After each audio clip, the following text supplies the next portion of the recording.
Hi, welcome to Synths for the Synthless. In this episode, I'd like to take a few minutes to talk about savings versus debt.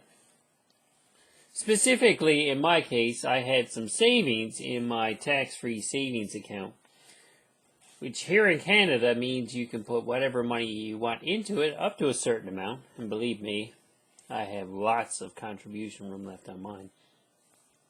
And I can make money off it. I can invest it in whatever I feel like. And if I happen to make a whole whack of money on it, I don't have to pay interest on it. That's great. That's fantastic. It's a good idea. Unfortunately, I also got a new credit card recently. And up until I had this one, I had my other credit cards pretty much under control. I was actually, making some headway with it and pretty much had them paid off. So I got this new one, and I don't have much of an emergency fund, which is, if you've read any kind of financial, personal finance, self-help guru stuff, an emergency fund is, a pretty good idea if you can have, a few $1,000s just lying around for this sort of thing. So anyway, I got this new credit card.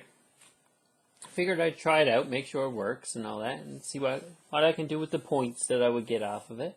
And some car repairs came up, and a couple of home improvement things that needed to be addressed. So I ran it up a bit. It's a brand new card, so I wasn't exactly sure how bad I was going to be dinged on it. Anyway, I have a certain amount in my TFSA, and it's, it brings in a fair tiny bit in dividends every month, and I'm reluctant to get rid of it because I'm not losing too much money, and, so far it's been paying off. And, I ran my credit card up to pretty much the same amount that was in my TFSA. And, I did some, cockeyed little math equations in my head and said if I hold on to the stuff that's in my TFSA, I'll get the dividends and maybe, some of them will go up and whatnot.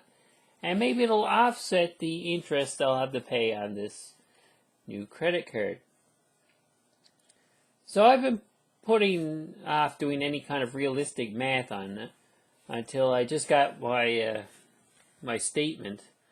They just added the new month and a half's worth of interest or however long I've had it onto it.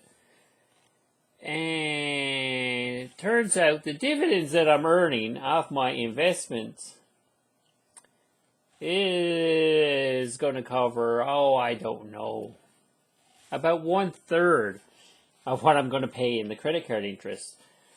And that shouldn't be any big surprise because, credit cards are a bad investment, no matter how many reward points you get on them. So I've had to break down and sell off pretty much everything that's in the TFSA in order to cover that. And it takes a few days to get it all out, transfer it to your account, and then finally put it down where it'll stop the interest from accruing on the credit card balance. So I don't know. I don't know how you can make that math work.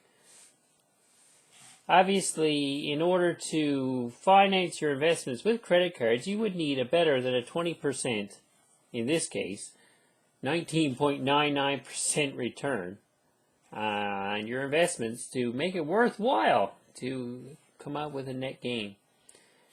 And here's another tip. Well, while this was not a huge emergency, I just wanted to take all my money out and pay it on my credit cards and get that out of the way because I don't enjoy giving away money every month. And, it's going to take a few days, so I kind of considered it investment/emergency fund. So if any emergencies came up that I needed the cash really quickly for, it's a pretty slow process. So by the time I could actually get at the money that I'm going to use to pay off my credit card balance, I could, be in pretty bad shape by the time I actually get it. So, keep your emergency fund somewhere more accessible than in your tax-free savings account and, well, tied up in investment trusts and stocks and all that sort of thing, because that all takes a few days to go through. So, of course, if I had a real emergency, I would, slap it all back on the credit cards to deal with it later. But as you can see, that's a quick road to bankruptcy right there. So there you have it. This is part of my financial adventure that I'm still trying to muck my way through. And this is another lesson learned. So I'm going to get rid of that current credit card debt that I have and slowly try and build up my investment portfolio again, because now it's practically gone.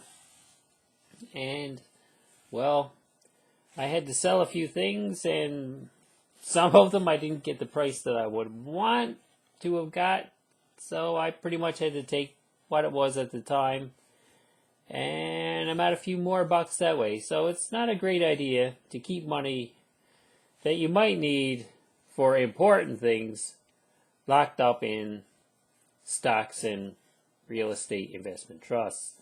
So there you go. Seems pretty obvious when you put it all that way, but there you go. That's part of my adventure. So thanks for watching Saints for the Saintsless, and I'll see you next time.